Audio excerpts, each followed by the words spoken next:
Hello guys, good morning. Dito tayo ngayon sa Asinan.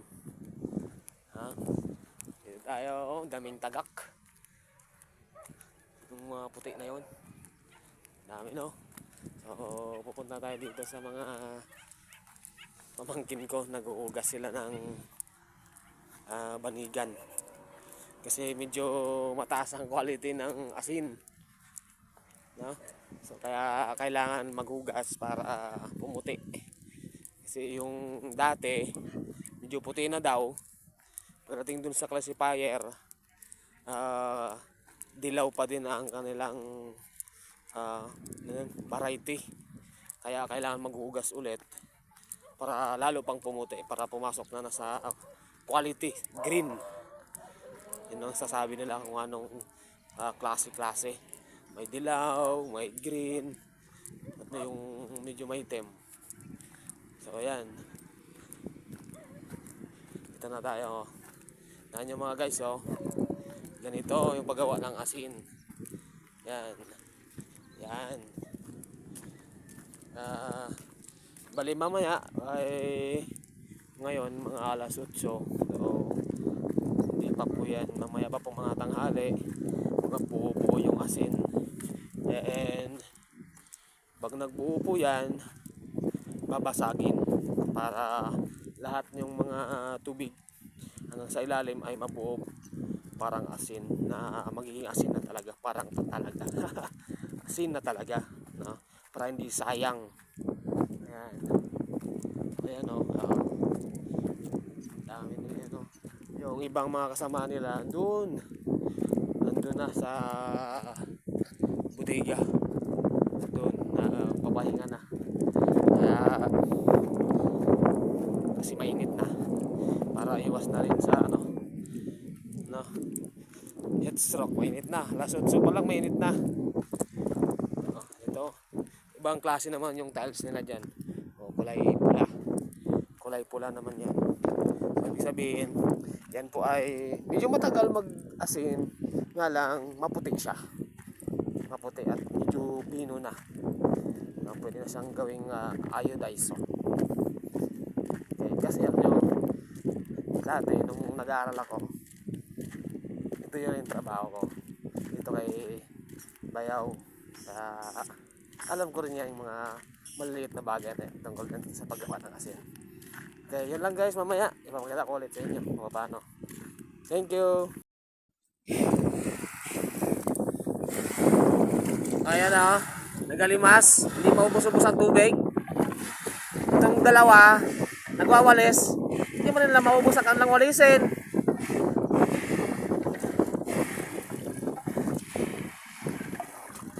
Ayan, hugas sila ng banigan para mas pumuti, mas ang quality ng ating asin.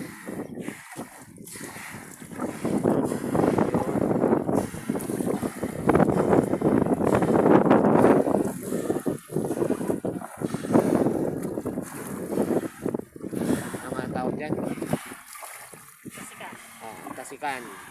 Diyan binubuhos para masala yung mga dumi, mga lumot. Ayan. Doon naman nililinis, kinakayod yung mga dating asin para matanggal, mapalitan ng bago para puti na ulit. Diba? Ganun lang. Yan ang buhay namin dito. Shout out kay Karino.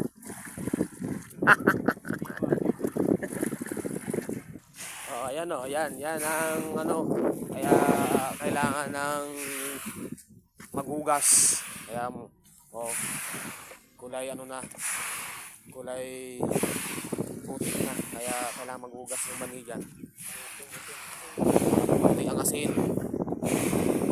Para mas maganda yung kinalabasan, maging quality ang ating asin.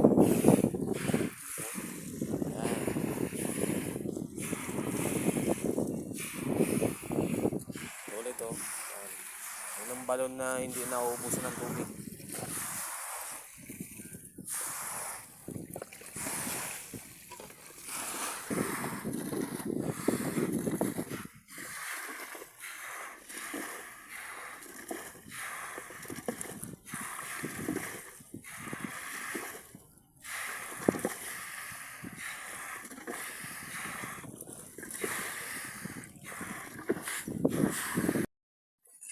Oh, yan.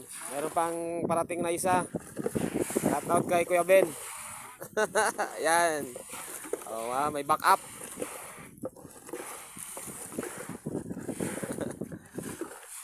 Siyempre, ito yung sabing bayanihan. Tulong-tulong. Pag sila din ang nagpahugas, tulong-tulong din yun. Ay, bayanihan nga. Tatlo na sila guys ang nagwawalis. Himala nga, nagwawalis, di maubos-ubos ang kanilang minawalis.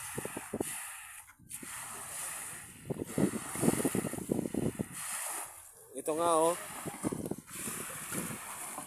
Sasalok ng tubig sa balon, hindi naman naubos ang tubig.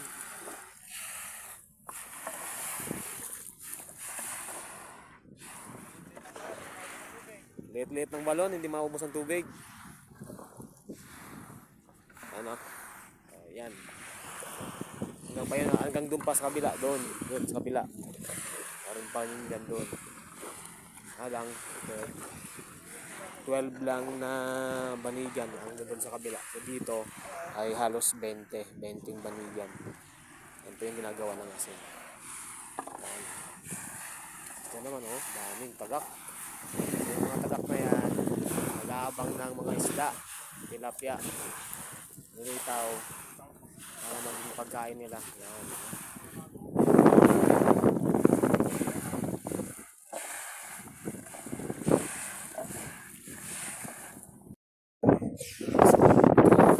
Nila yung asin.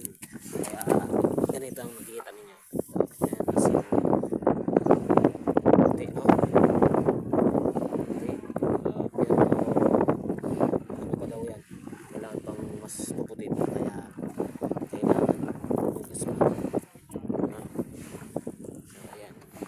Ang hakot dito guys, tuwing umaga. Ngayong hapon, lilikumin na nila dito yan. Dito nila patatagasin. Tapos bukas ng umaga hahakutin na doon dadating sa yun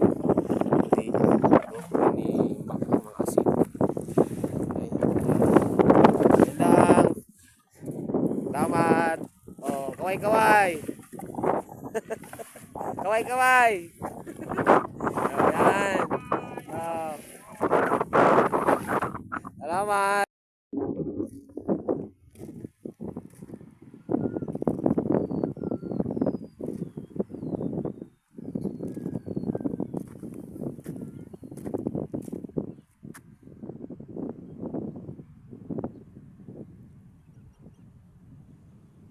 Yun lang guys, uwi na tayo, medyo mainit na. So for more videos, comment lang at follow nyo muna ako siyempre. Huwag kalimutan i-follow. Okay, see you, bye.